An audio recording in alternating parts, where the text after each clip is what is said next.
বন্ধুরা, সব মানুষেরই মনে কিছু দুঃখ, কিছু কষ্ট, কিছু অশান্তি সব কিছুই জমে থাকে। অনেকেই মন হালকা করে, সেগুলো শেয়ার করার মতন মানুষজন থাকলে শেয়ার করে। তো সকল মানুষেরই মনে দুঃখ কষ্ট থাকে, আমারও আছে। কারুর কম থাকে, কারুর বেশি থাকে, কারণ আমার পরিমাণটা বেশি, কম না। তাই ভাবলাম আমাদের তো শেয়ার করার মতন কোনো মানুষজন নেই, এই আছেন শুধু আপনারা বন্ধুরা, ভালো মন্দ সব কিছুই শেয়ার করি। তো আজকে মনটা খুব কষ্টে আছে, দুঃখে আছে, মনটা ভালো নেই। তাই ভাবলাম কয়েকটা কথা আপনাদের সাথে শেয়ার করি, যদি মনটা হালকা হয়। যেই মেয়েটা না চাইতেই একদিন সব কিছু পেয়েছে, প্রচুর মানুষকে সাহায্যও করে। কোনো বয়স্ক মানুষ যদি কিছু চায় রাস্তাঘাটে ওর কাছে, নিজে না খেয়েও সেই জিনিসটা মানুষজনাদের দেয়। কথাটা বলছি আমার মেয়ের, আমার কন্যা সন্তান একমাত্র, আপনারা সকলেই জানেন আছে। আবার শুনেছি যে অপরের ভালো করলে নিজের ভালো হয়। তো অনেক ধরনেরই ভালো সকলকেই ভালোবাসে, সকল কিছুই করে, সকলকে, যে মনে হিংসা পাপ ওর নেই। যে যখন ওকে যা চায়, ওর যেটুকুনি সামর্থ্য থাকে ও দেয়, ভালোবাসে মানুষজনকে। কিন্তু ওর কপালে এত কষ্ট হলো কেন? ও তো অনেকই ভালো করেছে, করেও, এখনও না থাকলেও ও করার চেষ্টা করে। গতকাল ওকে আমি, আমাদের তো মিনি সিলিন্ডার, তো গ্যাসটা ভরার জন্য আমি ওইটুকুনি টাকাটা রেখে দিই। এদিকে এবার চাল বাজার ফাজার না হোক গ্যাসটা থাকলে শুধু একটু চাল এনে ফুটিয়ে ওকে খাওয়াতে পারবো। কারণ আমরা তো খুব বড় লোক না, নিশ্চয়ই দেখে বুঝতে পারেন, ভাড়া বাড়িতে থাকি। ওর বাপি সিকিউরিটি গার্ডের কাজ করে, প্রচুর পরিশ্রম করে। তো বুঝতেই পারছেন, কোনো পার্মানেন্ট জব নয়।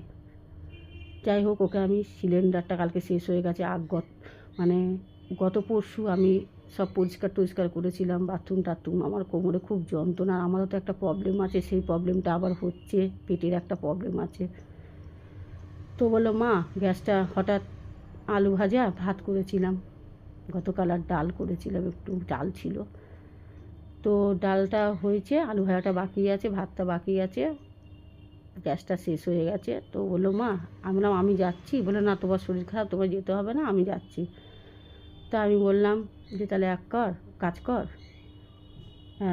420 টাকা ছিল। তাই আমি বললাম গ্যাসের দোকানে 10 টাকা দিবি, দিয়ে আসার সময় গ্যাসটা নিয়ে আসবি।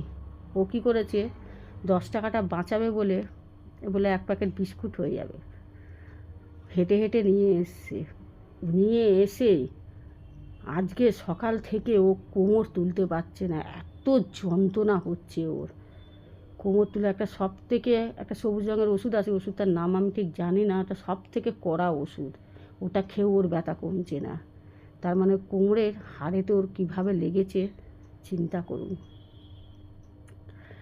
তো জানি না, এখন ওষুধটা খাইয়েছি, কমছে না, দেখা যাক কী হয়। তো সেটাই বলছি, মানুষ বলে, শুনেছি অপরের ভালো করলে নিজের ভালো হয়, কিন্তু আমার ক্ষেত্রে, আমার মেয়ের ক্ষেত্রে আমরা দেখি সবটাই ভুল প্রমাণিত হয়েছে।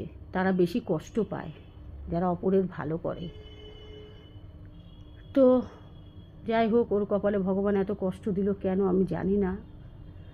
ও তো কারোর কোনো দিন কোনো ক্ষতিও করেনি, কিছু না। আর এক সময় ও অনেক কিছু পেয়েছে।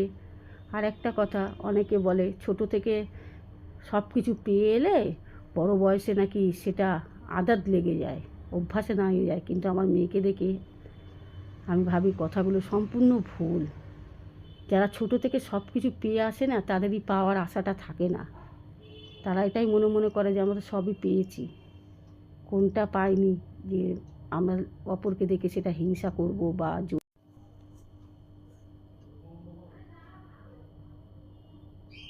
কিন্তু ও কিন্তু ভালো সময়টাও যেরকম মানিয়ে নিয়েছিল, খারাপ সময়টাও খুব ভালোভাবে মানিয়ে নিয়েছে। দুঃখ কষ্ট সব কিছু ও বোঝে, ও সেটা মানায়। তো যাই হোক বন্ধুরা, ভগবানের কাছে এই কামনা করি,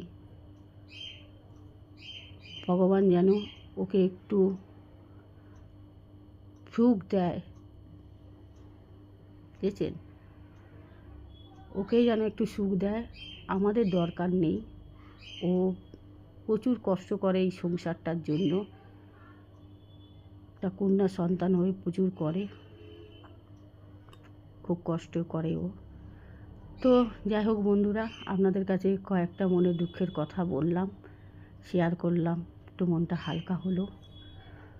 আপনারা সকলেই আশীর্বাদ করুন, ও যেন একটু সুখী হয়, একটু সুখ পায়। ভগবানের কাছে আপনারা ওকে আশীর্বাদ করুন, ও যেন এইরকম মানুষের মতন মানুষই থাকে সারা জীবন, বুঝেছেন? আপনারা একটু ওকে আশীর্বাদ করুন, ওর এই কষ্টগুলো যেন বিফলে না যায়। তো টাটা বন্ধুরা, আপনারা সকলে ভালো থাকুন, সুস্থ থাকুন, অবশ্যই সাবধানে থাকুন। টাটা। আর তার সাথে বলি বন্ধুরা, শুভ দুপুর, শুভ দুপুরে অনেক অনেক শুভেচ্ছা জানাই। টাটা।